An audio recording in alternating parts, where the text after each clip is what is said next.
of us, I guess.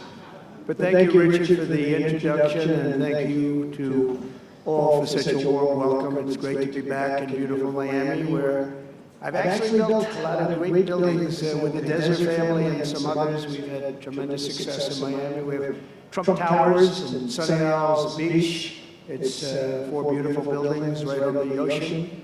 The Trump Grande, put the little E in the end for a little, class it up a little bit. Trump Grande and the 700-acre Doral. It's a tremendous country club, and it's actually the most successful country club in the U.S., where I was just given approval to build 1,500 units, and I couldn't care less about building units. When you're president, who the hell wants to build units? I've been building units all my life. I don't want to build units, but they gave us permission to do it. But today is a tremendous honor. Become the first American president to address the Future Investment Initiative Institute. That's the first one. That's very it's always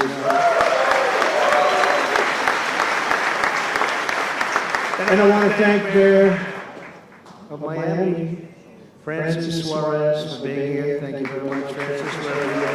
Hi, Francis. And thank you for the endorsement when I ran. I was very appreciative. Along with the Mayor of Miami Beach, Stephen Miner. Stephen, thank you very much. Thank you. Thank you, Stephen. Thank you very much. And numerous American business leaders, some of the biggest business leaders actually anywhere in the world, and many distinguished guests from the Middle East, and in particular the Kingdom of Saudi Arabia, a special place with special leaders.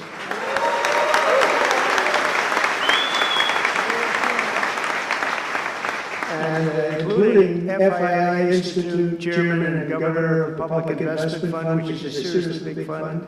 Yasser, I see you there. Stand up, Yasser. Everyone knows Yasser. Thank you. Great guy. Great person. And Finance Minister Mohammed, thank you very much. Thank you, Rick. Thank you very much. Good to see you again. That's a pretty good Finance Minister of that part of the world. That's not bad. Other parts of the world, not so good, but that one is good. And many other senior government leaders. I also want to recognize the Kingdom's ambassador to the United States, Her Royal Highness Princess Rima. Very popular. Wow, that's very nice. Sitting next to Elon. Wow, you couldn't do better than that, huh? As well as my own special envoy to the Middle East, who's really done a fantastic job, Steve Witkoff. Thank you. He's been busy. And Michael Waltz is here. Where's Michael? Michael's been so busy. They've been going back and forth and back. And a woman who's just voted the most powerful woman anywhere in the world. I'm going to go with Princess Rima, but she was voted the most powerful woman anywhere in the world, Susie Wiles. Thank you. Most powerful woman, that's pretty good. We have to talk to you about that, Susie. It's pretty good. And also, we all know Jared Kushner, a very special guy. Thank you, Jared. Thank you, Jared. And Elon Musk. He's been making it in the news lately, hasn't he? Very positive. Stand up, Elon. He's a great guy.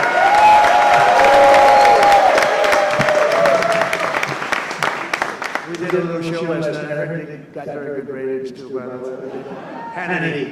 Sean Hannity was fantastic. A fantastic man, a fantastic guy. And he did a show, and it was great being on the show with you last night.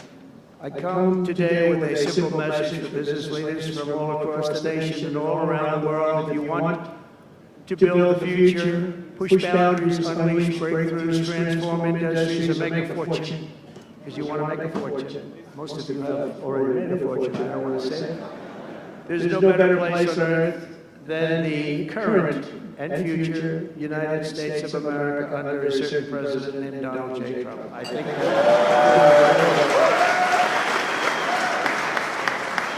they're saying that November 5th, Election Day, 2024 will go down as one of the most important days in the history of our country. They said in 129 years the most consequential election. I don't know if they're right about that or not, but it sounds good. I wanted to see if I could get a couple of more years stacked on, but I figured the fight wasn't really worth it. 129 is a lot.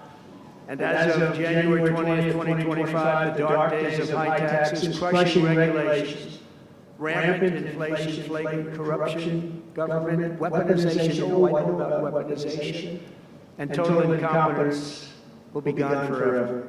Will be gone forever. Because the United States is back and open for business, and the golden age of America has officially begun. You see it happening. Since my election, America's economic engines have come roaring back to life in just a very short period of time. Think of it, from November 5th, the progress that's been made has been amazing. The NASDAQ is up nearly 10% in just a few months, and that's a lot. The Dow Jones Industrial Average is up 2,200 points, and Bitcoin has set multiple all-time record highs because everyone knows that I'm committed to making America the crypto capital. We want to stay at the forefront of everything. One of them is crypto, and Miami seems to be the center of the action, come to think of it, and maybe it'll stay there. Business optimism skyrocketed 42 points. Think of that in a single month, the most in history by far. That's the biggest increase in history by not even close. The ISM index of manufacturing activity surged into positive territory for the first time in many years. Amazing. And it was just announced, this is an interesting one, I didn't realize it was that bad for so long, but it was just announced by one of the nation's most historically accurate and respected pollsters, Rasmussen, that the number of Americans who believe our country is on the right track now exceeds those who think it's heading in the wrong direction for the first time in 20 years. Can you believe that? 20 years. And this is really a seismic 27-point swing from just before the election. That's, nobody's ever seen anything like that one, yes, sir. I want to tell you. That's a big one. The best and most successful business leaders on earth are now racing to invest in the United States. Since November, DeMac has announced plans to invest $40 billion in the U.S., creating at least 10,000 jobs. SoftBank has announced investments of between $100 and $200 billion, creating at least 100,000 American jobs. Oracle and OpenAI and SoftBank are now collectively committing $500 billion to keep the United States on the cutting edge of artificial intelligence, and so many more. I mean, so many companies that want to come to the White House and have a little news conference all the time. I said, why don't you just announce it? But they want to come, and I'll do that. I don't mind doing that. They say anytime they want to go 10 billion or more, I'm there. 10 billion or more. But on his recent visit to the White House, the Prime Minister of Japan announced he anticipates Japanese investment in the United States of well over $1 trillion, and we're working on an Alaska pipeline already, which is the closest point to Asia. And as you know, the ANWR, which we've started, Ronald Reagan couldn't get it approved, nobody could get it approved for so many years, couldn't get it approved, I got it approved, actually I got it approved twice, I got it approved and Biden ended it. That was a shocker, but we just got it approved again. And we're going to be, it's probably the largest deposit maybe anywhere in the world, just by itself. It's, they say, of similar size to Saudi Arabia, so we hope that's correct. But all of this is only happening because of the world-changing results of the 2024 election. We won the House, we won the Senate, the White House, and the Electoral College, and the popular vote in a landslide. We also won all 7 swing states, and all 50 states shifted in the Republican direction for the first time ever. So every state, every single state of the 50 states shifted Republican. It's never happened before. Either way, it's never happened. And 85% of counties voted for Trump. Think of that. So you have 2,600 counties versus 525. 2,600. Think of that. That's why when you look at the election map after it was all done, the certified map, the whole thing was red. 2,600 versus 500. It's a big difference. Nobody's seen anything like it, actually. So as a result of this very historic victory, investors from all over the planet once again have confidence in America's future and respect for America's leaders. And it's about time we get a little respect. The last administration was the worst and most incompetent in the history of our country, but we are moving quickly to fix every single disaster Joe Biden created and make America stronger and more prosperous than ever before.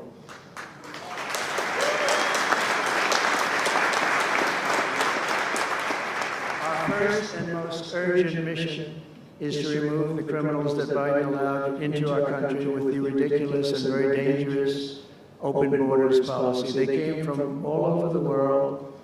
They came from prisons and jails. They came from mental institutions and insane asylums.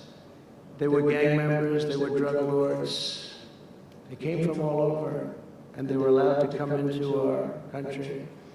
And we're getting them out in record levels, just like they came in record levels. I want to thank Tom Homan and Christie, who was just she's doing a fantastic job, Governor of South Dakota, and Tom Homan, you know, they are doing a fantastic job, and the results are incredible. And every country is taking them back. They're sending their criminals to us, and they're all taking them back. We had a little problem with a couple of them that ended very quickly.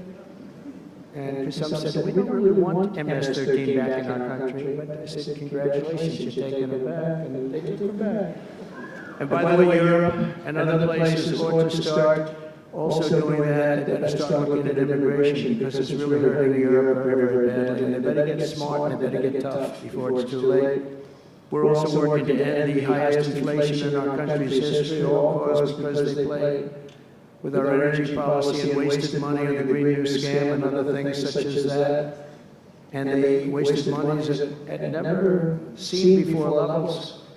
If Joe Biden had simply held federal spending at the pre-pandemic levels we had in 2019, we would have virtually no inflation. We're trying to balance the budget immediately, and because of the tariff income, which is really, it's already turned out to be amazing, actually. It's really meant more for bringing countries and companies into our country, but it's, the numbers are rather staggering. Because we're the big piggy bank that everybody wants to be, and they can play games and they can say, well, there'll be retribution, you know, equal this and that. They can't be equal, but we want to keep it so that we're the big piggy bank. And if we had years like we did the last 4 years, that wouldn't have lasted too long. We're not promising it, but, you know, all of these things could happen. We hope to balance our budget, so I don't want to promise it, because if I do and we come about $10 short, the fake news media back there would say, we have breaking news. He did not make it. He did not make it. But we'll get it done very soon. It might not be this year, but it could be this year. Actually, we have a chance of getting it even this year, which people would be shocked at, because they were talking about 10 years, 15 years, 20 years. When I took office last month, we inherited the consequences of inflation. That was more than 4 times what it was when I left 4 years ago. Think of that. I left, it was at 1.4%. And the annual government spending over $1.5 trillion more than projected in 2020 alone. 1.5 trillion. But under the Trump administration, all of that is changing faster and more dramatically than anyone ever thought possible. They didn't think it was possible to do what we've done in just a very short period of time. We've accomplished more in 4 weeks than most administrations accomplished in 4 years. On my first day in office, I imposed an immediate federal hiring freeze, a federal regulation freeze, and a foreign aid freeze. I signed an order creating the Department of Government Efficiency and put a man named Elon Musk in charge. Thank you, Elon, for doing it.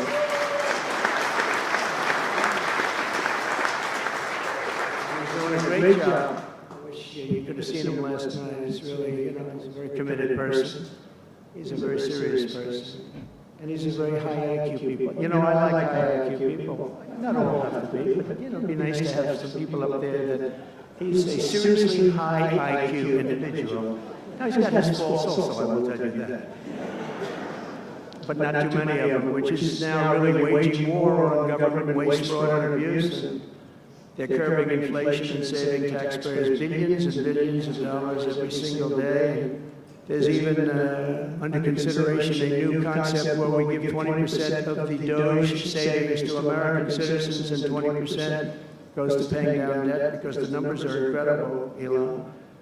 So many billions of dollars, billions, hundreds of billions, and we're thinking about giving 20% back to the American citizens and 20% down to pay back debt and pay down debt, which is, if you look at value, if it were a real estate balance sheet, the debt is tiny, but we still want to pay it down. It doesn't matter. We don't look at it as a piece of real estate. It's America. We're going to get it down through intelligence, hard work, and as Elon said, a word called caring. You have to care. By doing this, Americans will tell us where there's waste. They'll be reporting it themselves. They participate in the process of saving money. So many of the men and women in this room, as an example, they pay tremendous amounts of taxes. And here are just a few examples of where your money was going before I came along. These are just some of the, just taken at random. Oh, there are much worse examples than this. I was just looking at them before the speech, and I can tell you they were much worse. And there are some that are horrible, but I don't want to really say them because they're very, very embarrassing to people. Very, very embarrassing. And they're really something, but you'll be seeing it and you will be reading about it. But just some taken at random, $2 million for sex change operations in Guatemala, $20 million for Sesame Street performances in Iraq. $20 million, that's a lot of money. You know, I know what it costs to do those things. You get a cast over for $50,000, give them a couple of bucks tip, that's it, not $20 million. $20 million, that's Gone with the Wind on steroids.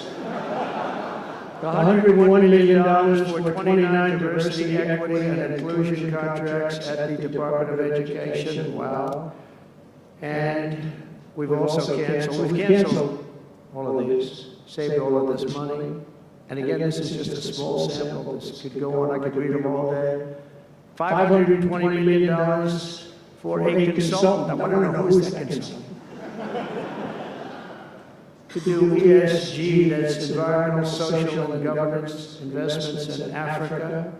$25 million to promote biodiversity, conservation, and illicit livelihoods by developing socially responsible behavior in Colombia. $40 million to improve the social and economic inclusion of sedentary migrants. Nobody knows what that even means. None of this stuff. Everyone's trying to figure out what the hell does it all mean. $42 million for social and behavior changes in Uganda. 40 million is a lot of newspaper ads in Uganda. $70 million for research of evidence-based solutions for development challenges. $10 million for Mozambique medical male circumcision.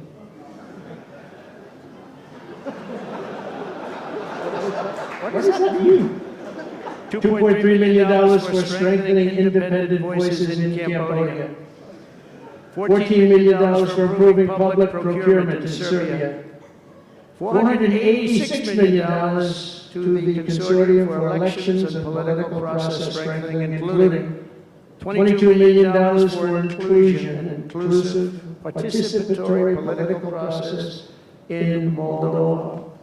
And $21 million for voter turnout in India. What do we need to spend $21 million for voter turnout in India? Wow, $21 million. I guess they were trying to get somebody else elected. Why we ought to tell the Indian government, because when we hear that Russia spent about $2 in our country, it was a big deal. Right? They took some internet ads for $2,000. This is a total breakthrough. $21 million for India elections. $29 million to strengthen the political landscape in Bangladesh. $20 million for fiscal federalism and $19 million in addition to the $21 million for biodiversity conversion in Nepal. $1.5 million for voter confidence in Liberia. We need voter confidence too when you read this list. $14 million for social cohesion in Mali. $2.5 million for inclusive democracies in South Africa. $47 million for improving learning outcomes in Asia. Asia's doing very well. We don't need to give them money. And then another program, $50 million plus another $50 million for condoms for Hamas. You know? $100 million for condoms. Condoms. Does everybody know what a condom is? For Hamas. $100 million. And these are just some. I could read this list all day long. I just don't want to bore you. But these are just some, and not nearly as bad as others. And some are just, I just don't want to say it because they're too incendiary. We're also finding tremendous abuse, waste, and fraud in Social Security. Social Security is what's happening there is going to be one of the great potential scandals in history. On the program, there are over 4.7 million Social Security numbers for people from 100 years old to 109. Think of that. Now, over 100, there are a lot of people that make it. Hopefully, most of the people in this room will make it. But historically, you don't have thousands and thousands of people. But listen to this, 3.6 million people are on Social Security rolls from the age of 110 years old to 119. Do you think there are really that many? Those people are seriously old. But it gets worse. 3.47 million. 3.47 million people are on Social Security from the age of 120 years old to 129 years old. 3.9 million people are on the age of Social Security from 130 years old to 139 years old. Now, the all-time record, I heard, is a woman who was 127 years old. That's the record. A woman from a certain country where they have actually people that live pretty long, actually. And she was 127 years old. That's pretty old. But we're topping her by millions. 3.5 million people from the age 140 to 149 years old. 1.3 million people are on Social Security from the age 150 to 159. And over 130,000 people are on Social Security over the age of 160 years old, okay? Including 1,039 people, think of it, over 1,000 people between the ages of 220 to 229.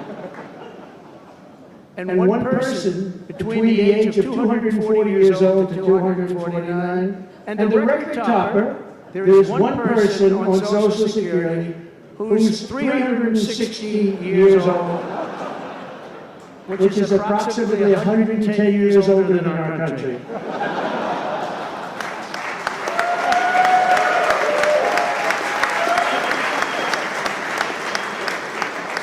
What we're trying to find out, and what we will find out, is are people being paid from all of these, you know, somebody pocketing 10,000 here, 10,000 there, what's going on? So we'll find that out pretty easily because we have a lot of computer geniuses. I said to Elon, who are these people that are doing this, the Doge people? I said, who are they? Where do they come from? He said, well, number one, they love our country. Number two, they're really genius at computers. So nobody's going to fool them. When they go in, they see some bureaucrat that's scamming the country, and they try and talk about, you know, certain computer language. These people say, no, it doesn't work that way. These are people that have a natural ability as you know, brilliant computer people. It was very interesting when he told me that. I said, that's what you need today. But all of these scams have now been terminated. In addition, over the past month, we have effectively eliminated the U.S. Agency for International Development, which was funding much of this lunacy. We virtually shut down the out-of-control CFPB, escorting radical left bureaucrats out of the building and locking the doors behind them. what they were doing was so terrible, where they were spending the money was so terrible. What we haven't looked at yet, but will be, is does the money come back to them? Because nobody can be stupid like that.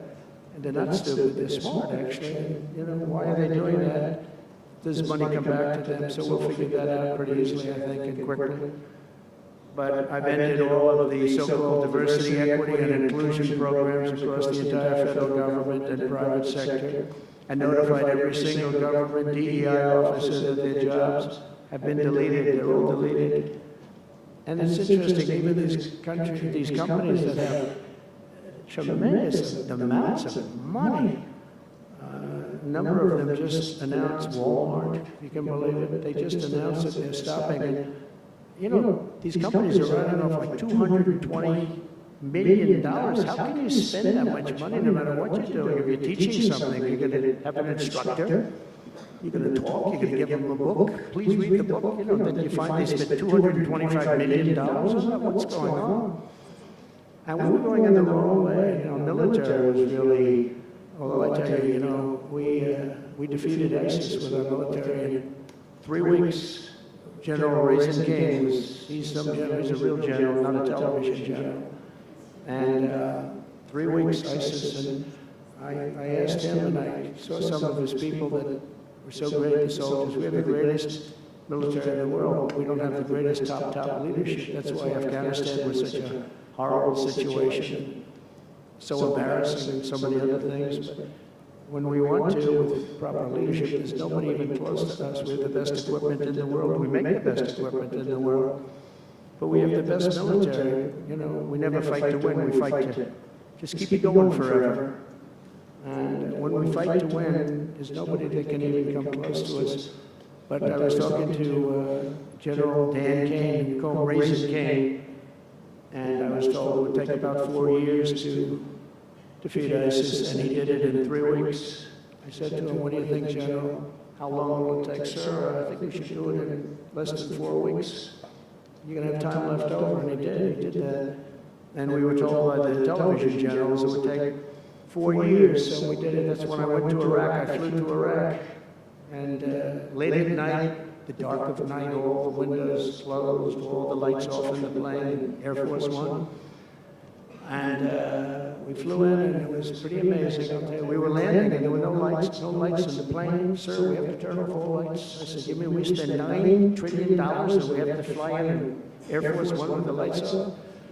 And I went up to the pilot, said hello.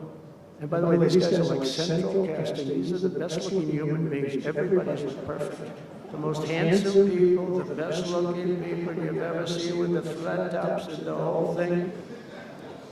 And I was a little concerned because the lights are off, and everything's off, and even the lights where he was were down, very dim, very dim, with all of the lights on the fancy dashboards of the plane of Air Force One. We're getting a new Air Force One, and they can never finish the damn thing. We're getting 2 of them, actually. But we may have to go a different route because it's taking them a long time. We're going to get military that's going to start building. We're going to get people to start building properly again in our country because they don't build properly. This is going. But we're up there, and I'm looking at these people, and again, I say they look like Tom Cruise, but better. Stronger, tougher. And I like Tom Cruise, but these are better. And they said, are we okay, Captain? Yes, sir, we're fine. But I'm looking out, I don't see any lights, and we're landing. And I'm used to that. I like to sit with the pilots a lot and respect the pilots greatly. And we're up there, and we have the computer. I call it the computer voice, where it goes 1,900, 800. It's feet. Your feet above ground, so that means you're very low. And I'm looking out, and my eyes are pretty good. I don't see any lights. And the computer goes out. Sounds like an intelligent individual. It goes 1,000. We're 1,000 feet up. It's a 10-story building. There's a big plane. And then it goes 900, 800, 700. I said, Captain, we don't see any lights. Is everything? Yes, sir. Everything's fine, sir. We'll be landing in 3 minutes. And then it goes like 600, 500. Captain, we okay? And then he goes, 400, 300, 200, and I'm saying, man, there's nothing out there. And then he goes, boom, perfect landing right on this thing. There are no lights on the runway. There's no, I don't know how the hell they do it, but I'm sure as hell glad we had somebody that knows how to fly. But they didn't want to have any lights because they didn't want the enemy after spending, you know, years and trillions of dollars. We have to land with Air Force One with no lights on the runway. But they were incredible people. And then I got out of the plane and actually asked my people, you know, I said, excuse me, I was very brave sitting in that cockpit. Am I allowed to give myself the Congressional Medal of Honor? And they said, I don't think so, sir. I said, well, I thought I was extremely brave. But now here's the problem with saying a story like that when you're a kid. The press will say, President Donald Trump wanted to give himself the Congressional Medal of Honor. Headlines all over the fake news. We go with the fake news, but we're all wise still. But it was something, and then I went down, and it was the same thing. I'm standing on the tub, and I look down, and there's these handsome people. Everybody's like from a movie set. Good-looking guys. I get down the stairs. What's your name? My name is Kane, sir. What's your first name? They call me Raisin. They say, wait a minute, your name is Raisin Kane? I love you. I've been looking for you for 5 years. You are. This is what I want. And there was a general next to him, there was a colonel, there was a drill sergeant, a master sergeant. They were all like people. I could make a movie right now. I'd have the best looking people ever. And they were great. And then I went in and, sir, would you like to rest before the meeting? No, I don't want to rest. I don't want to rest. I've been resting on the plane. Other than the last few moments, which were quite harrowing.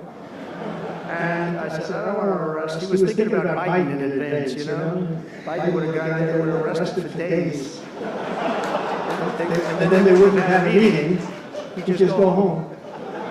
No, I said, I don't want to rest. I don't want to rest at all. I want to go. So we went into this like bunker, and we had a lot of very good, talented people. And that's what I asked them. They said, you know, I'm hearing it's going to take a long time. No, that's not right, sir. It's not going to take a long time. We'll have it done in 4 weeks. I said, how can you say 4 weeks when in Washington they said 4 years? They said, 4 weeks, sir. We'll hit them left, we'll hit them right, we'll hit them up the center, we'll hit them underground and overground, we'll knock the hell out of them, sir. And I said, why is it that they said so long? He said, because they wouldn't let us fight. And we're very far away. They want us to fight from this airport. We're very, very far away, sir, and they want us to fight here. We have many substations out, sub-airports, they call them, remote airports, where they build them in the sand, and we have many of them, and I'd use them all, sir. And I would hit them so hard from so many different directions. I said, well, what do you think? He said, you just let me know. I called him back, and I said, go ahead and do it. Are you sure you can do this, you know? I said, yes, sir. And he did it actually in 3 weeks. It was over 100% of people that are really hurting the Middle East, hurting the world. And it was done. And we have, I'll tell you, we have the greatest military in the world, but you have to use the right people. But there's nothing like what they were able to do in that case and in other cases wherever I gave them something. It was done incredibly well. And you know many of the instances because it's been well reported. But we've also required, and we have a country that's a great country, it's a strong country, but it's a country that's just now gaining its respect back to the levels that it should have never lost. We were being laughed at by the entire world, but we're not being laughed at anymore. But we've also required that all federal employees must once again show up to work. This is a new phenomenon, you know, since COVID. Show up to work in person like the rest of us. So, I mean, it doesn't work when you don't show up. And I see companies now are all going back to it. They're all going back. It's great. I watch some of the big business leaders saying we absolutely are going back. You can't work at home. They're not working. They're playing tennis, they're playing golf, or they have other jobs. But they're not working, or they're certainly not working hard. You could never build a company or a country with that. So we have a very strong policy, and if they don't show up to work, they get fired. And we're trying to make our government smaller but much stronger. and we have tremendous bureaucracy, but it's happening. A lot of people are leaving, and in some cases leaving with pretty good offers. You know, get paid 7 or 8 months and go out and find a job. But some of these people had jobs. They were actually working for us, but they also had other jobs. And those people, in theory, they had problems. I don't know if we're going to do anything about that. So we have other things to do, but they were working other jobs instead of working for us. So they were staying home working, but they were working other jobs, getting paid a lot of money, perhaps. We offered deferred resignation buyouts to all federal workers, resulting in more than 75,000 bureaucrats voluntarily surrendering their taxpayer-funded jobs. A lot of them are leaving because they don't want to be caught having a second job. Some are leaving because they didn't want to be in government any longer. And some are leaving because they didn't want to show up to work. They wanted to work outside of an office. And that's never going to work for anybody, including companies. Companies ought to get smart. You watch these companies where they do that, they start going bad, nobody knows what's wrong with this company. We'll try getting the people back into the office where they can be cohesive and together. In less than a single month, the Department of Government Efficiency has already saved over 55, this is just a short period of time, $55 billion. And we're just getting started. That's nothing compared to the numbers that we're talking about. Right? We're ending trillions of dollars in waste. It'll mean much lower inflation, lower interest rates, lower payments on mortgages, credit cards, car loans, and much higher stock markets. I think the stock market's going to be great. In other words, we will rapidly grow our economy by dramatically shrinking the federal government, and we have to do it. I'm also taking fast action to end the radical left nation-wrecking crusade against oil and natural gas. Over the past 4 years, the Biden administration cut the number of new oil leases and gas leases by 95%. They slowed new pipeline. I mean, look at the, anyone, Dakota Access, they wanted that one knocked out. The Keystone Pipeline, they wanted that one knocked out. They ended the Keystone. We got the Dakota Access done, but it wasn't easy after they tried to stop it. They slowed new oil and gas pipeline construction to virtually a halt. They shut down 38% of active oil and gas rigs in the United States, but they let the wind turbines go round and round and round. If the wind doesn't blow, they got problems. They kill all the birds, they ruin the sightlines, they ruin the plains and the beautiful areas of our country, including the oceans, the lakes. They closed more than 50 power plants, all causing energy prices to skyrocket. You saw that happen. That's what caused inflation, pretty easy. These policies were so destructive that despite draining nearly 40% of U.S. strategic petroleum reserve, meant for emergencies, it was meant for emergencies. It wasn't meant for getting a price of gasoline down so that you can win an election. It didn't work for winning the election. Actually, there's so many people that are driving that it's a very small number. It just had a very small effect, but in the meantime, it takes it down. Now it's at the, we'll fill it up fast, but it's at the lowest level. When we made the transition, it was at the lowest level in history, ever recorded, the lowest level. Nobody's ever seen it that way. They put it all out because they thought they could keep gasoline prices down a little bit, just go past the election, and after that, they didn't care. And it didn't work because they didn't get elected. I got elected. But the price of gasoline still rose over 35%, and in some cases, at some periods, it was 100% and 125% during certain periods of time. Under the Trump administration, we have implemented a very different plan. You probably heard of it. It's called Drill, Baby, Drill. And we're doing that. The world runs on low-cost energy, and energy-producing nations like us have nothing to apologize for. We have more energy than any other nation in the world, and we're going to use it. And we're going to use it on AI plants. I was telling some of the people that came in, and they're very interested. Everybody's talking about AI. I hope you're right. I don't know, who knows. But Ilana, they're right. They're right in going all AI. They are all in for AI. The problem is, to do it, just in our country, you need twice the electricity just to open up and be the top of AI. You need twice the electricity that we have right now in the entire country. You take all the electricity you need more than twice. You need twice, you need double what we have right now just to fuel this new industry that's growing. I was amazed when I heard that number. They all said, how can we do this? Because, you know, in China and various other places, you can probably get it with the shake of a hand. But in our country, you can't, but now you can, because we've declaring a national emergency in order to get fast approvals. And we're going to have, if you build a plant, you're able to build an electric generating facility right next to your plant. So you'll be making your own. You won't have to count on utilities. You won't have to count on an old grid that could fail, could get hit by something, bad things or good things. But you're not going to have to. You're not going to have to worry about grids. You're not going to have to. You'll build your plant and you'll build your essentially you become a utility in a way. You build your own electricity. If you want to build extra and put it out and then get paid for that, you're going to be able to do that. You can put it back into the grid, but you're going to be able to build with your plant a generating facility. And we're going to get you Lee Zeldin, head of the environment and environmental.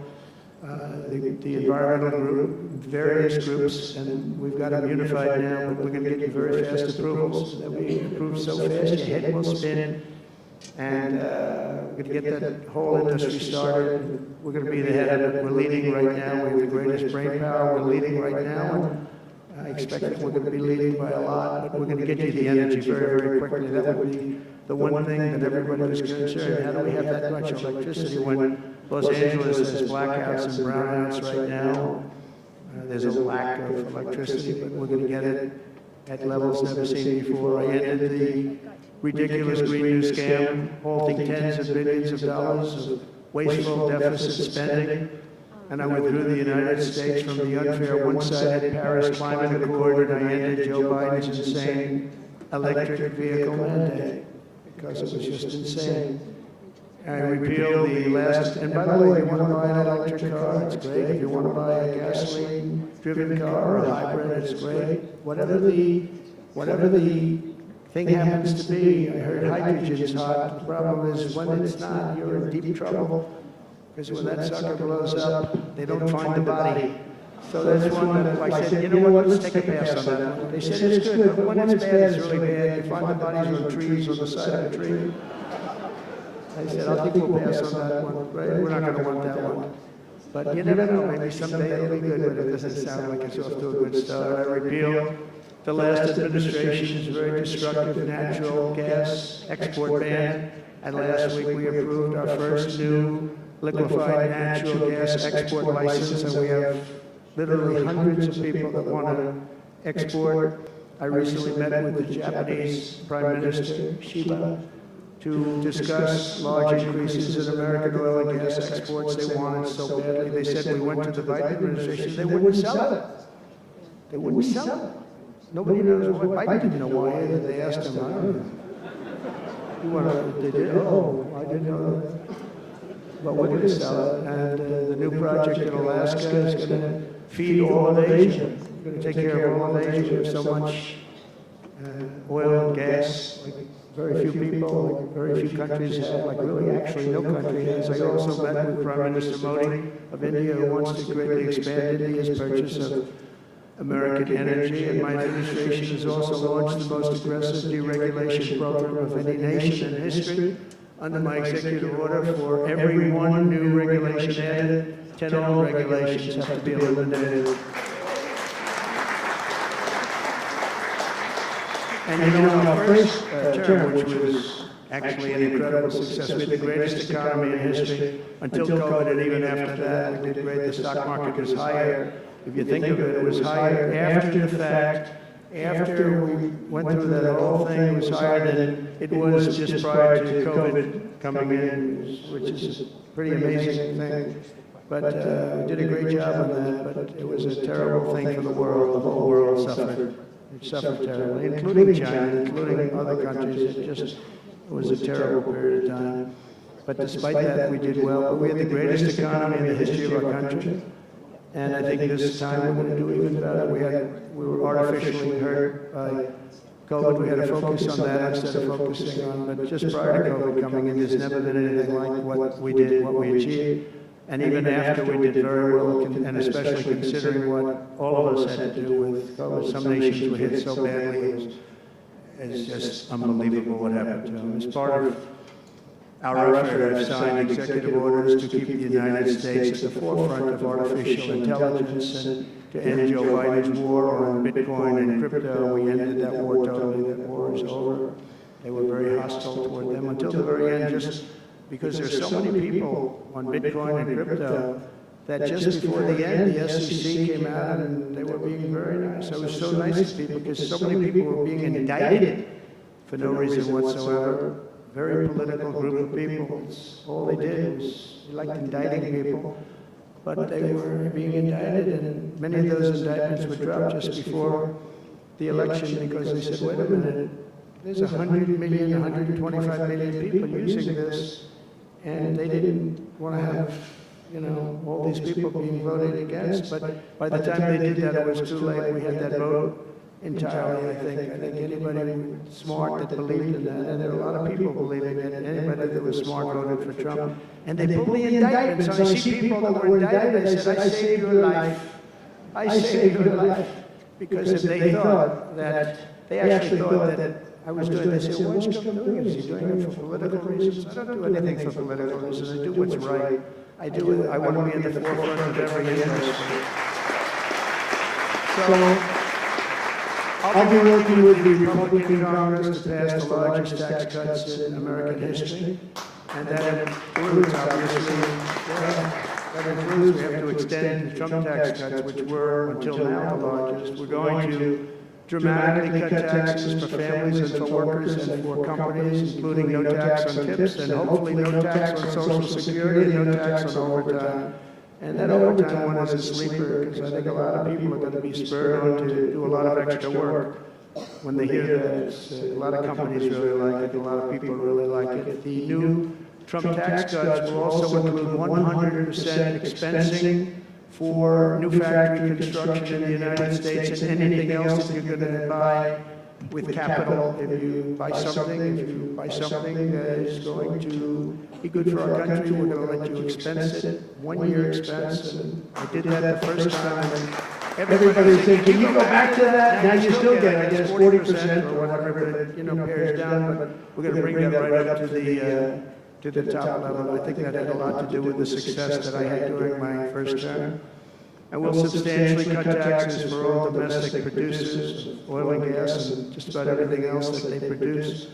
In my first term, I brought the business tax down from around 40% to 21%, which everybody said was an impossible thing to do. I cut it from 40, it actually was state, said it was much higher than 40, but I got it down to 21%, and now I'm bringing it down to a goal of 15%, but only if you make your product in America. In other words, you're going to be at 21%, but if you make your product in America, you're going to go from 21 to 15. If you don't, you're going to be 21%, which is still lower than anything. So guys like Elon are going to come and make these great cars in the United States. So a lot of people call, a lot of car companies are calling. They called me, three of the majors they called, and they said, we're looking all over the place, we want to be there.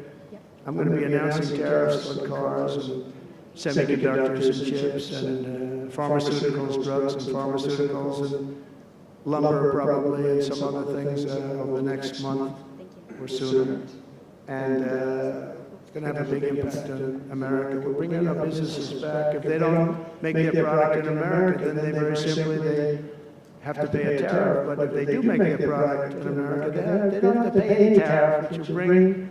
It's all going to bring trillions of dollars into our treasury, or it's going to mean that there won't be any taxes because we want to have a fair base. If they don't have it, we don't have it. If they don't pay, if they don't charge us, we don't charge them. It's pretty simple. The Republican Party is once again the party of common sense. We're a party of common sense. We want strong borders. We don't want men playing in women's sports. We don't want to have transgender for everybody.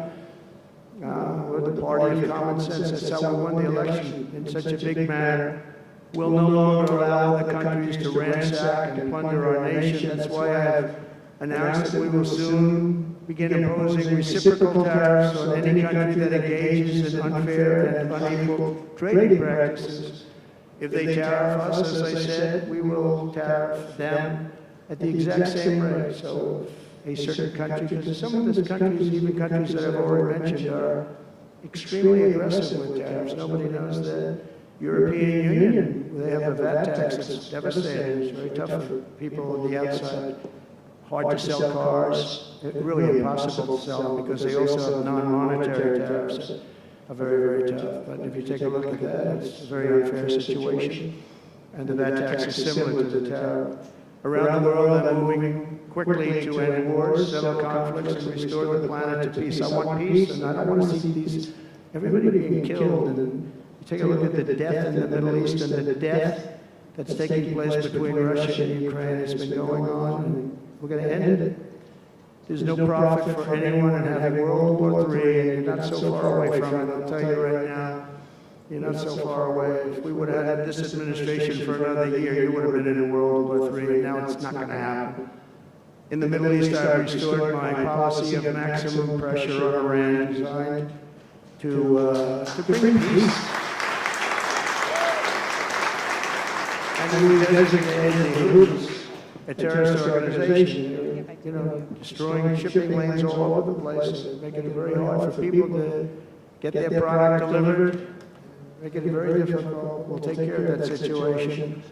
And we've secured a ceasefire in Gaza. We're bringing in the hostages, and we're bringing them home to their families. Some of them are in pretty bad shape, I have to tell you. To end the horrible war in Ukraine, I've spoken with President Putin and President Zelensky, and our teams began negotiations this week in Saudi Arabia. I want to thank Saudi Arabia for that. That was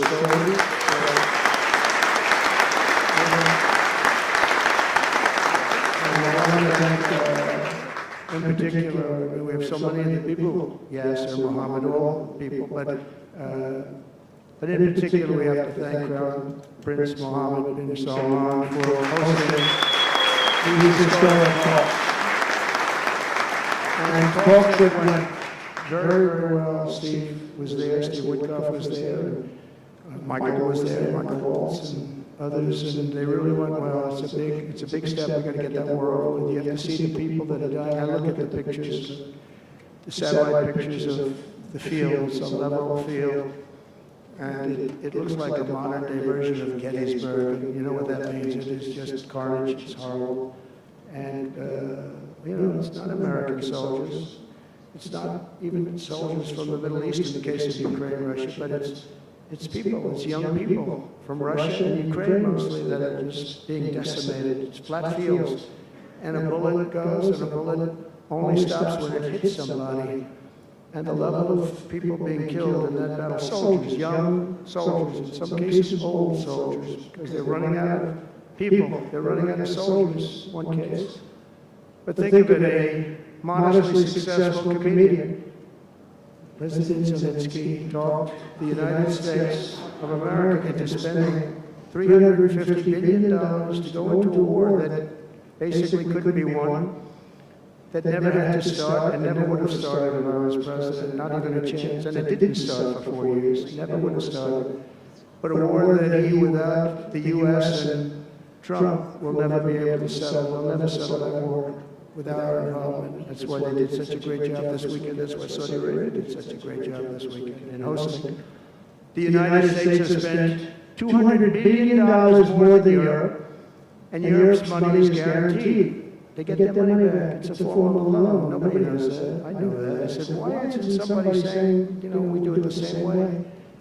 And we spend much more money. We have to equalize. But while the United States gets nothing back, so they get their money back. It's a loan. We just give our money. And we had a deal based on rare earth and things, but they broke that deal. But they broke it 2 years ago. We had a deal because they said, we're spending $350 billion, and Europe gets their money back in the form of a loan, and we don't. We're just giving the money hand over fist. That's the Biden administration for you.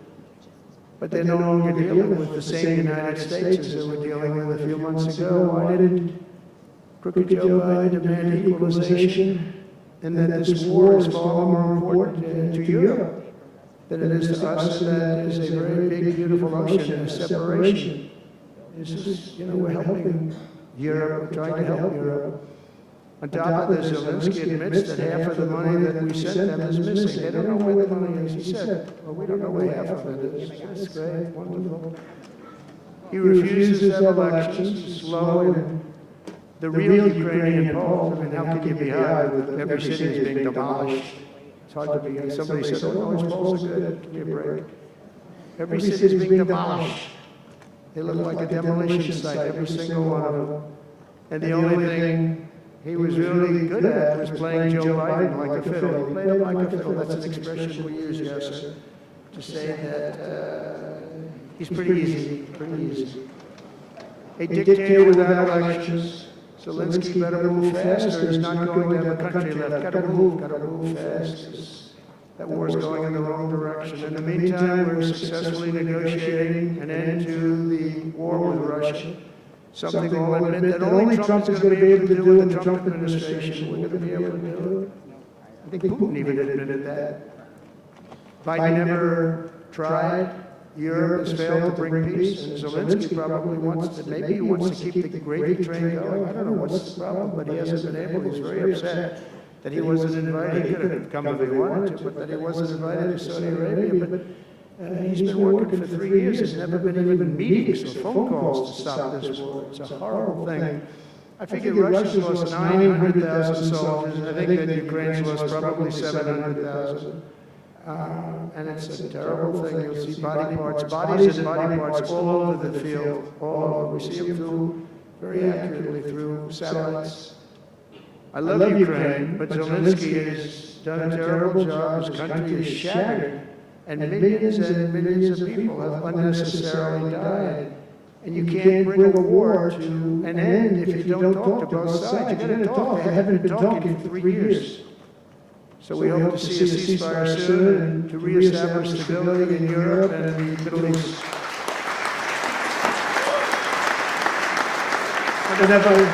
Thank you very much. As I've said before, it's my hope that my greatest legacy will be as a peacemaker and a unifier. That will be a great legacy. So in conclusion, the golden age of America is upon us, and I'm inviting everyone here today and every citizen across our land to take part in the most extraordinary period of peace, prosperity, growth, innovation, wealth creation, and expansion the world has ever seen. We're on our way. I mean, everyone's talking about us. 3 weeks, we're in there for a couple of days more than 3 weeks, and everyone's talking about it. You have to see the crowds of people outside. It's pretty amazing what's happening. We're on the verge of soaring markets, surging incomes, booming production, groundbreaking technologies, thrilling discoveries, and a quantum leap in the quality of life.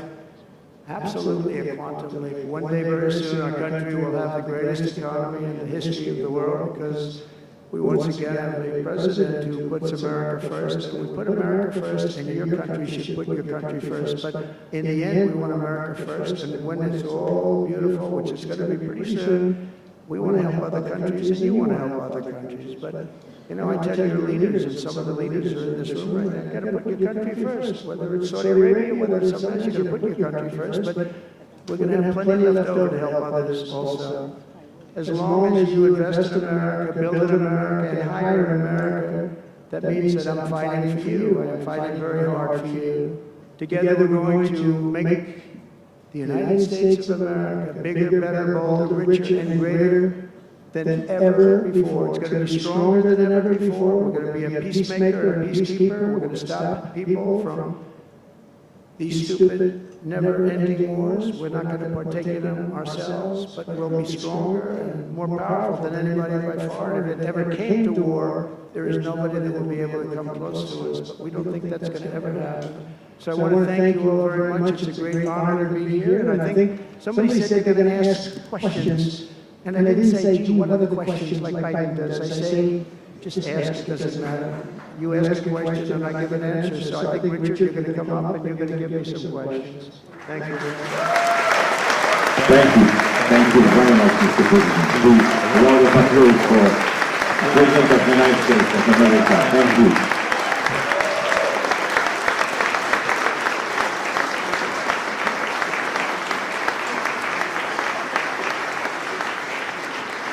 Mr. President, Thank you for accepting to take a few questions. 20 years ago, I don't know if you will remember, we were under the same roof in Orlando when you were delivering an amazing speech in front of 3,000 sales reps, giving them the best advice to be successful. So what is the best piece of advice that you have ever received? Well, I think it was watching my father. You know, my father was a very hard worker, and he just worked hard. And he was very smart. He had good genetics. His brother was the longest-serving professor in the history of MIT, Dr. John Trump. And my father was every bit as smart. But my father had to work. He was older, and he put his brother through school. In fact, he once said, boy, I put him through so much school. He had 3 different degrees. And they asked him to stay on at MIT, but my father was the same ilk. And I noticed that my father was a happy man. And what he did is he worked. He just worked all the time. He worked. And he loved it. And really, I think the best piece of advice I got from that is you have to love what you do. And if you love what you do, you're going to have a happy life. If you don't, I mean, I see so many people, they're in businesses that they don't want to be in. They're in businesses that, you know, they're bored in or they're not good at. They don't have a natural ability at it. There is such a thing as natural ability, whether it's sports or acting or anything else. I mean, some people have an ability for something. Try and find that ability, but you have to love what you do. If you love what you do, you're going to be, at least you have a good chance of being successful. Mr. President, it's almost time for an early dinner. So if you are throwing a dinner party and you can invite 3 fascinating guests, living or dead, who would you bring? Well, they're all sitting right in the front row. Yes, sir. Are you ready? Mohammed, are you ready? Steve, Rick, Carlton. We have Mr. the most important person, at least until the World Cup is over, is here. Johnny, stand up. He gave the United States the World Cup. Johnny, thank you very much. I didn't know you were here. That's very good. He's the king of soccer. That's not bad. And you've done a fantastic job. You know, but it's very interesting. When I was president, I got the World Cup, and I got all of the, you know, we have the 250 anniversary, so that fell in this administration. That's a big deal, 250 years. But we have all of these things happening, and I also got the Olympics. And I was called by the mayor of Los Angeles, sir, would you call up the Olympic Committee, because it was at that time President Obama will not take their phone call, and we're going to get the Olympics in Los Angeles. And by the way, they've recommitted to Los Angeles at a level that, you know, I was very worried about that. And they've, the opposite, you know, somebody could have said, well, we're going to do it someplace else. Until they have actually recommitted, they're going to make it bigger and better than ever. So I had the Olympics. So I got the Olympics, I got the World Cup, and I said, and the 250, but that one I didn't get. But it was there, it was in this term. And I ran an election, and we did fantastic in 2016. We did much better. Millions and millions, tens of millions, but millions and millions of votes better. And bad things happened, and I didn't get that one. And I said, you know, when I originally signed the Olympics, I said, I won't be able to even be president. And I got the Olympics, because if I didn't, when I spoke with the people, the organizing committee and the people in different parts of the world, they asked me to do it because the president wouldn't do it. I was president-elect, and I gave them a talk. I couldn't get them off the phone. They were starving for love. And the bottom line, they gave us the Olympics. And I said, you know, it's been said I won't be president. Then we had the election result. And now I'm president for the Olympics and for the World Cup. So I'm very happy about that, Johnny. Thank you very much. Thank you. I'll be there. I promise I'll be there. And by the way, Mr. President, backstage you have a gift from Gianni. He gave us the first ball with your name, which will be played for the World Cup in America. It's going to be great. Thank you, John. Very much. I doubt that any day you will take a sabbatical year, but if you could take a sabbatical year, Mr. President, what unconventional thing would you do? Sabbatical. You don't work for 1 year. But you said Sabbath. It's a big difference. It's almost the opposite when you think about it, right? I think what I do is, look, what I'm doing now is the most exciting job in the world. It's a hard job, not an easy job. It's a nasty job. It could be a lot easier with, you know, I think that the news media has to straighten themselves out because people are getting it, you know, they're losing tremendous popularity, and they've lost their prestige, and they've lost their credibility. And I think it's a very important thing, the news media, but I think they have to straighten themselves out, because the people are going around them now. They have so many different things, with like Elon with X, which was a big thing, and we have Truth, which has been fantastic, and we have so many other things that you don't really need traditional.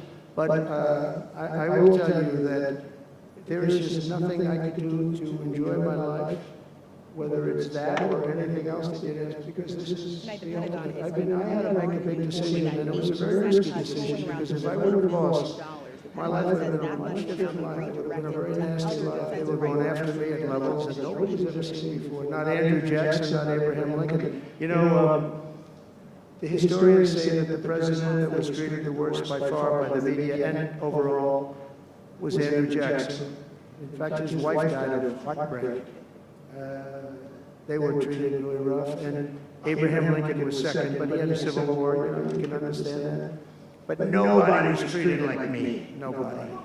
And I will tell you, you learn a lot about yourself, but there's nothing I'd rather do. I had to make a decision, do I do this? Because if I lost, it would have been very, very bad. It was dangerous, actually, very dangerous in so many different ways. And I decided to do it, and I said, I have to win, because if I don't win, I spoke to a friend of mine the other night, he said, you know, if you lost, it would have been very, it was actually Sean Hannity just before we did the interview last night.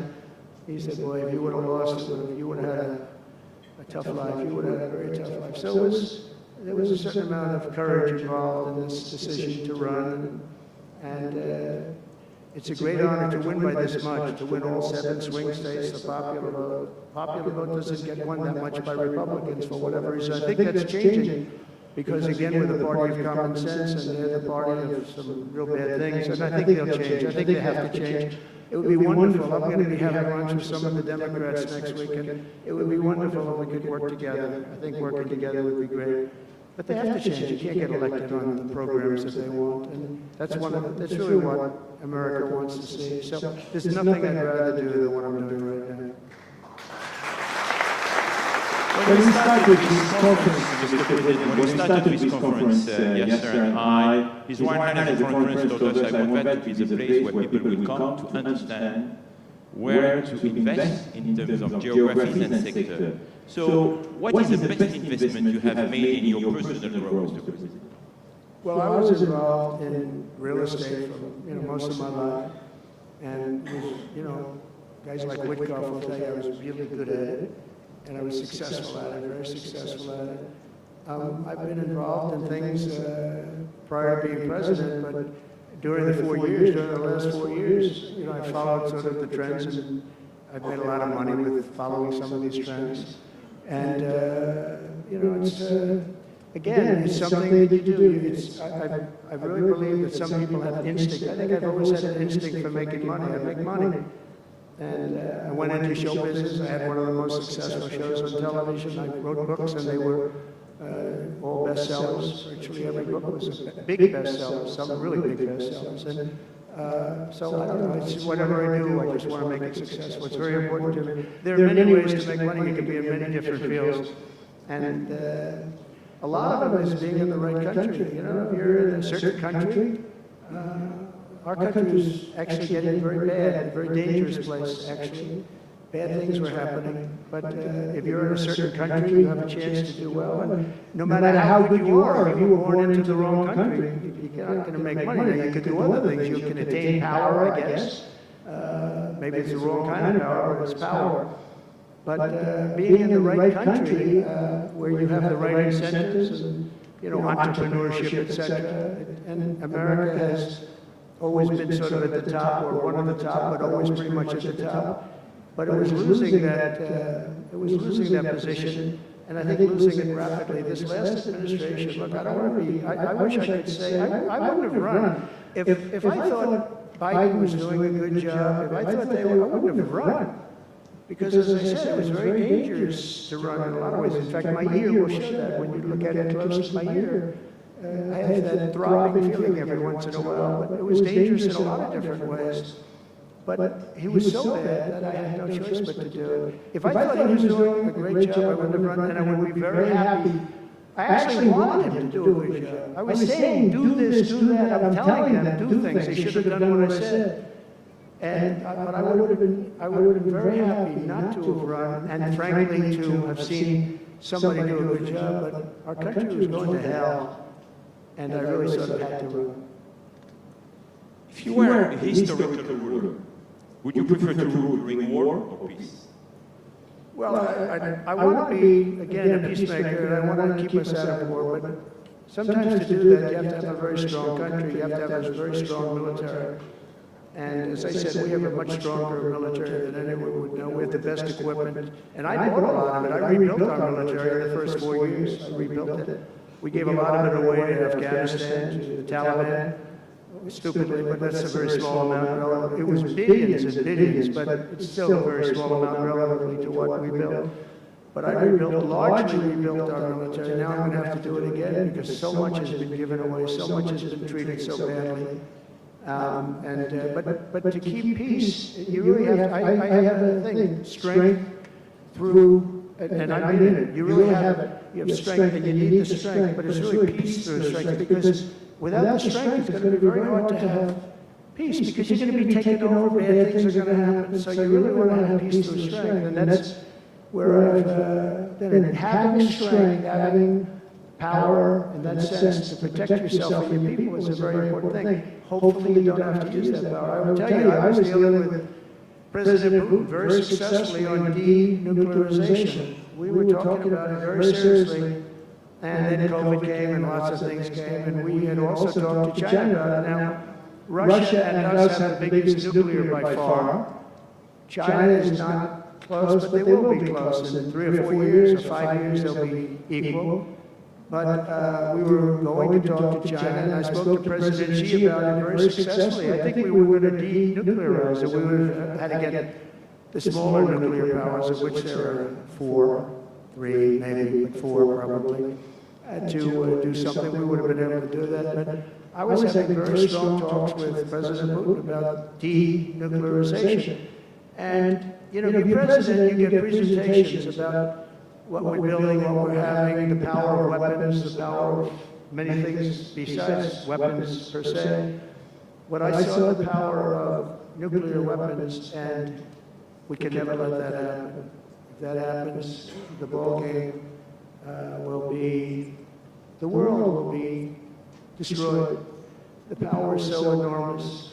You look at Hiroshima, you look at Nagasaki, multiply that times 500 times, and the world would be destroyed.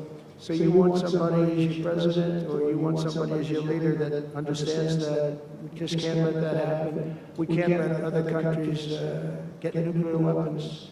Not only Iran, Iran is a good example, maybe the one that people think about, but we can't let that happen. The power of weaponry today is so enormous that the world would disintegrate, so we can't let it happen. Mr. President, if you had to describe the United States of America in just 3 words, what would they be? In 3 words? 3 words. Love, respect, and strength. That's a tough question. That might be my best answer, Russell. It reminds me of high school at that point, but that may have been the toughest question. You think Joe Biden could have done that? I don't think so. We're almost at the end, Mr. President, but talking about the United States of America, what is one cultural habit in the US business that the rest of the world could learn from? What is the best practice? Well, I think we love our families, but I think a lot of the world loves their families. I was speaking to the head of Mexico because I complain constantly about people pouring in. Now our border is the strongest border we've ever had. We've gone from the worst border ever in history to the strongest border. But I was speaking to the president of Mexico, a very wonderful woman actually, and I said, we're talking about drugs, you can't let people come through your country and come into the country. You know, it was not that nice, but they understood what I was saying. And she said something that really got me. She said, I said, you're not a big drug taking nation. And she said, no, we are not a consumer. And I said, consumer, what is it? You know, an interesting word. We're not a consumer nation. We're not a consumer of drugs. I said, what an interesting, and why is that? She said, well, we have very strong family values. I said, but we do too. We do too. We have very strong, our families are devastated by what's happening with fentanyl, and China will not be doing, we're going to make a deal with China. They were not letting that happen anymore. And I had a deal, by the way, before I left. I had a deal with President Xi where they were going to give the maximum penalty to anybody making fentanyl and sending it into the United States. And the maximum penalty is the death penalty, and it wouldn't stop. But when the election turned out to be a rigged election, but that's okay.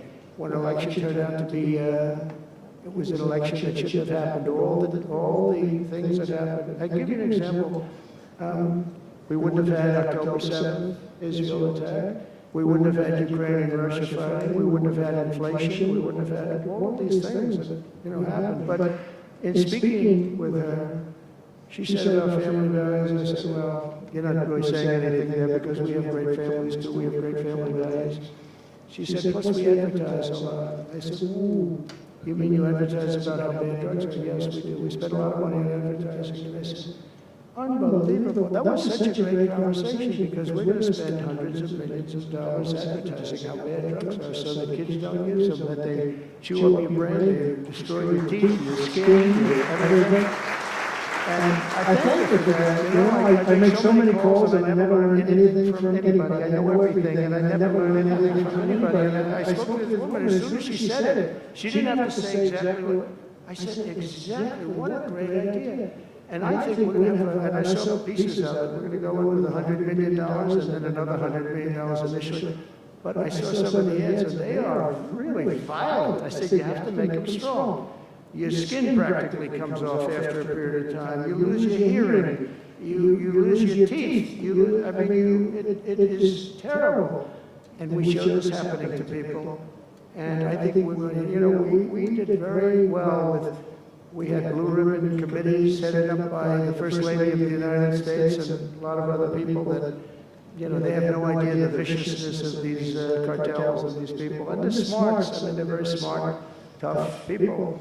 Making a fortune, by the way, an absolute fortune. But we got it down 18%, which was a record. But 18% is not great when you think about it. I think we could get it down 50 or 55 or maybe even 60% with advertising. So she really gave me something. I was going to call her and tell her that she did, but now I don't have to call her because she's going to be seeing this right now. So to the President of Mexico, thank you very much, I appreciate it. But we're going to do a great advertising campaign saying how bad it is, how drugs are so bad for you. My last question, Mr. President. You have mentioned briefly in your speech about the legacy. What would you like your legacy to be, if you can tell us more about it? That I came into a country that was great, but is in trouble. And I made America great again, and I got it out of trouble, and people respect America now, and we were a country of peace, and we brought peace to the rest of the world. Thank you very much, Mr. President. Thank you very much.